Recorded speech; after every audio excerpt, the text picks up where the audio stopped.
¿Cómo están? Bienvenidos. Esto es al final del día. Estoy en otra posición medio distinta, así que me va a costar un poco mostrarles la foto, pero estaba leyendo sobre esa mujer, sobre Gracia Barrios, que murió a los 92 años, así está puesto en T13.cl. Su muerte es una noticia triste para el mundo de la cultura, es una noticia triste para la plástica chilena. Gracia Barrios muere a los 92 años. Su marido, José Balmes, era la viuda de José Balmes, en rigor, porque José Balmes ya había muerto antes. Estuvieron casados durante mucho tiempo y fueron un matrimonio muy singular, cada uno con su valor por separado, pero además, curiosamente, juntos como pareja, fueron unas figuras protagónicas del desarrollo cultural en Chile durante muchas décadas.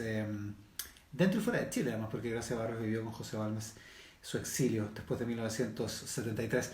En Francia la nota está en T13.cl y es probablemente de las cosas más importantes de este día, en un mundo en que a veces confundimos las prioridades porque nos importa lo urgente, nos importa la epidemia, nos importa todo eso. Sobre la epidemia podríamos decir que hay un cambio de tono en el ministro de Salud, bien notorio. Hoy dijo dos cosas. La primera, en la habitual comparecencia de la autoridad de salud, dijo que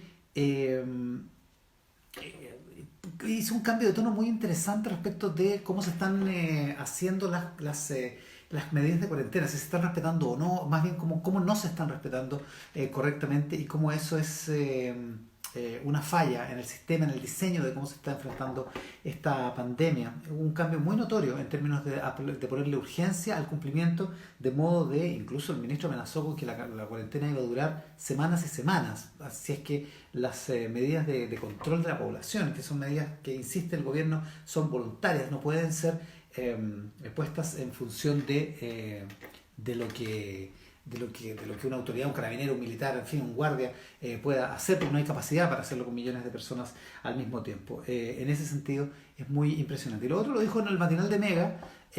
Mañalich reconoce que no tenía conciencia de la magnitud de la pobreza y el hacinamiento en Chile, una frase que por cierto va a traer controversia, va a tener muchísima repercusión en redes sociales, pero en la práctica sí es un dato interesante que el ministro reconozca esto de esta manera, porque al mismo tiempo el hacinamiento y la pobreza son parte de las cosas que le están complicando la pelea de él y la pelea de todos a este virus, al coronavirus, porque la tasa de contagiosidad aumenta, dice Mañalich en Mega.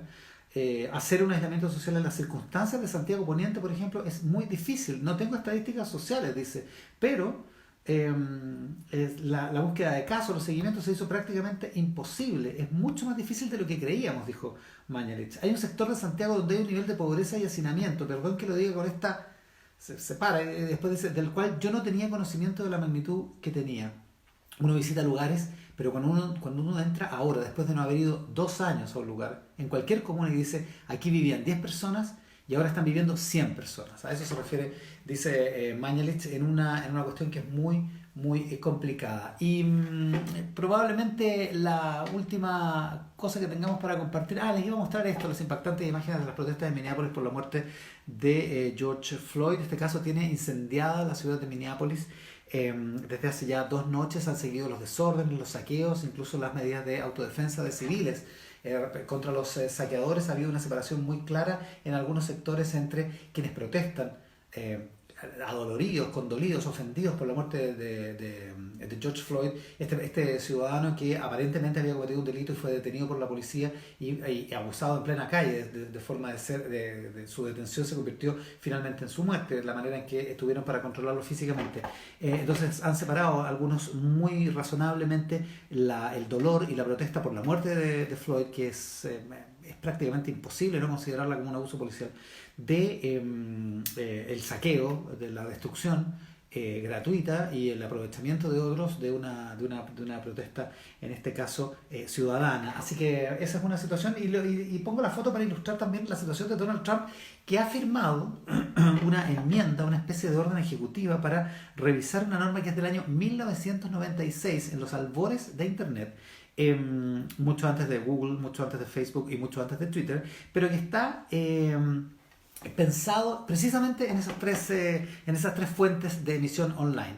En la norma del año 96 en Estados Unidos dice que ningún medio de Internet, ningún proveedor de Internet, en esa época no había medios de Internet propiamente tal, nadie debe ser tratado como emisor de ninguna información. Esto de alguna manera en lo que intentaba era mantener la libertad de Internet, la libertad de expresión en Internet, de modo que no tuviera barreras, para que nadie estuviera teniendo cuidado en términos de censurar mensajes de otros. Ese es el espíritu de esta ley.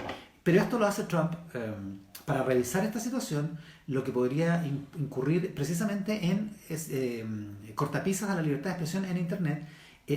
Justo después, al día siguiente de que, o 2 días después de que Twitter le ha marcado 2 tweets al presidente Donald Trump como dudosos en su contenido. Les pone una marca debajo del tweet, una marca que es de la empresa, de la compañía, que dice este mensaje es dudoso, verifique la información, y pone un link hacia fact-checking. Básicamente eso es lo que hace. Trump se indignó ayer por esto, y Twitter no le hizo caso y siguió haciéndolo. De hecho, hoy lo hizo con un portavoz de la Cancillería china. También empezó a poner signos de alerta en algunos de los tweets. Una cuestión que a primera vista parece altamente sensata, pero que ha provocado además una pelea enorme entre Jack Dorsey, el fundador y dueño de Twitter, y Mark Zuckerberg, el fundador y dueño de Facebook, porque a Zuckerberg lo entrevistaron en Fox esta mañana, y antes de que se emitiera la entrevista, que estaba pregrabada, se dieron a conocer algunos extractos, y a partir de esos extractos se supo que Mark Zuckerberg, al menos ofreciendo coherencia respecto de los propios alegatos que ha tenido él en torno a la conducta de Facebook, diciendo que él cree firmemente que Facebook no debe ser el árbitro de la verdad de cada cosa que la gente dice en línea. Es decir, no somos nosotros, dice Mark Zuckerberg, los que estamos señalados en decir qué es cierto y qué no es cierto. Y Jack Dorsey, después de conocer esos comentarios, le contestó y dijo que la intención de Twitter es conectar los puntos de declaraciones que están en conflicto. Alguien dice A, otro dice B, y A y B son incompatibles, y mostrar la información en disputa para que la gente pueda juzgar por sí misma. Es exactamente eso lo que hace Twitter. No estoy a favor de aquello, ni estoy defendiendo a Jack Dorsey, pero sí reconozcamos, hay un problema con las redes sociales, hay un problema con la verdad en las redes sociales, hay un problema con la administración de la verdad en las redes sociales, y hay un problema con la responsabilidad de quienes administran y son dueños de las redes sociales, con el manejo de la información, con el pago de la información con la que hacen negocio, y también con, por supuesto, el manejo de la verdad y principalmente de las mentiras que son capaces de influir en el ámbito público. Eso es parte de lo más importante de esta jornada. Lo hacemos todos los días a las 6:30 de la tarde aquí en el Instagram Live de Tele13 Radio, y los esperamos mañana, por supuesto, también a esta hora.